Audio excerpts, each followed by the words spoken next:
मछली का अवतार लिया तो जल में जब मत्स्य कन्याओं ने भगवान को देखा नारायण को, तो वो इनके रूप पर मोहित हो गई। क्या हो गई? मोहित हो गई। तो भगवान ने कहा अभी नहीं, द्वापर में मेरा एक अवतार होगा, मैं तुमको स्वीकार करूंगा। वो समस्त मस्त कन्याएं गोपी बन गई। हमारे प्रभु श्री राम 14 वर्ष वनवास में रहे। बड़े बड़े ऋषि मुनि अमलात्मा योगियों ने भगवान का दर्शन किया। सबके मन में एक बात आई कि जैसे ये श्री जी से सेवा प्राप्त करते हैं, किससे? श्री जी से। श्री जानकी जी जैसी इनकी सेवा करती है, ऐसी सेवा का अवसर हमको भी मिले। भगवान ने कहा अभी नहीं, द्वापर में वो ऋषि मुनि भी गोपी बन गए। दैत्य कन्याएं गोपियां बनी, ऋषि मुनि गोपी बने। बोलो, वेद की श्रुतियां गोपियां बनी, मत्स्य कन्याएं गोपियां बनी।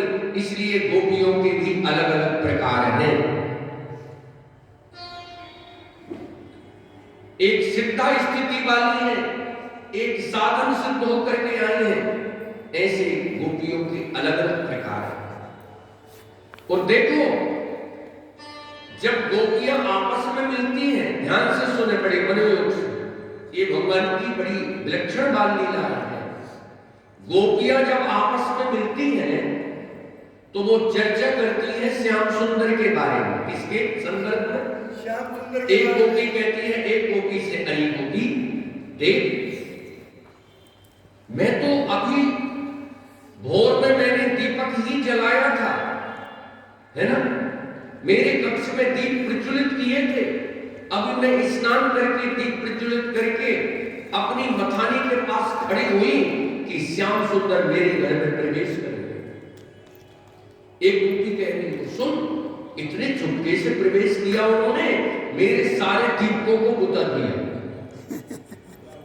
अंधेरा होगा तो मैं चोरी करके माखन खाऊंगा। और गोपी, मैंने जब इस छवि का दर्शन किया तो मैं तो मथानी को जलाना भी भूल गई, और वो क्या कर रहे हैं मैं ये भी भूल गई। और ये गोपी का सुन सुन सुन, मेरे साथ भी ऐसे ही हुआ। शाम को मैंने संध्या आरती की, दीप प्रज्वलित किए, तब वो धीरे धीरे धीमे धीमे बैठ, मैं अभी बाहर के गेट पर दीपक रख ही पाई कि वो अंदर प्रवेश करे। बोल, वो सुन गोपी, धीरे धीरे करके उन्होंने चौक का दीप बुझाया, फिर मेरे बरामदे का दीप बुझाया, फिर जो रूम में कमरे में ठाकुरवाड़ी में दीप रखने थे वो बुझा दिए, जहां माखन दही रखा हुआ था वहां भी दीप बुझा दिए, और चोरी करके मेरा माखन छीनने लगे। बोलो, अरे गोपी, मैं तो ठगी सी रह गई। देख तो सही, इतने दीपक बुताने के बाद भी उनकी आकृति मेरी आंखों के सामने नृत्य करने लगी। अरे गोपी, मैं तो भाव समुद्र में डूब गई, मैं उनको पकड़ भी नहीं पाई, मैं उनसे बातचीत भी नहीं कर पाई, तो माखन खा करके वो वापस चले गए।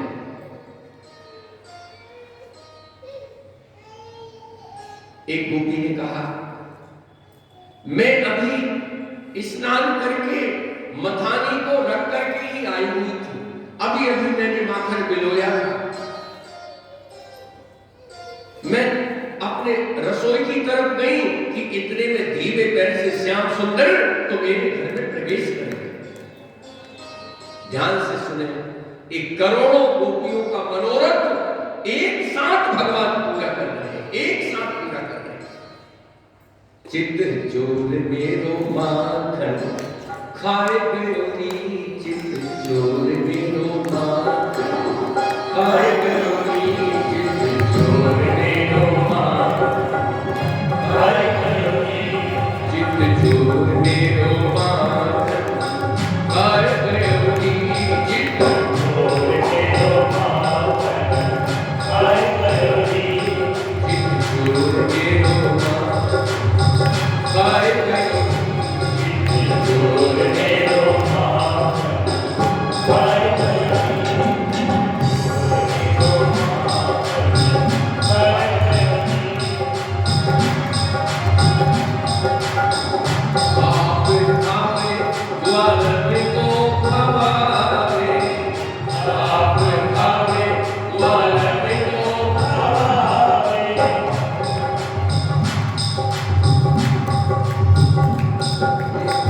इनको बुलाओ भैया जो साउंड बजाते तुमको पता नहीं हम गा रहे हैं भाई।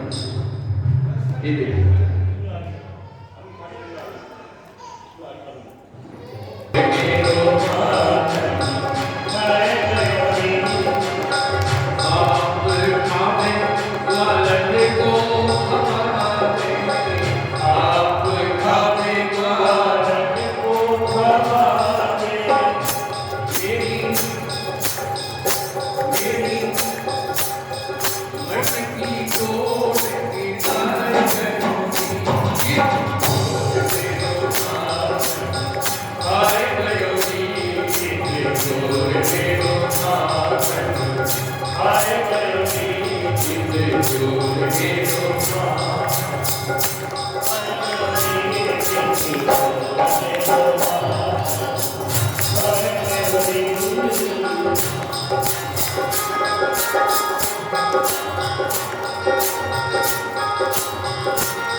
सुंदर मनोहारी भगवान की लीलाएं हैं, उनका चिंतन गोपियां करती हैं। क्या करती हैं? चिंतन।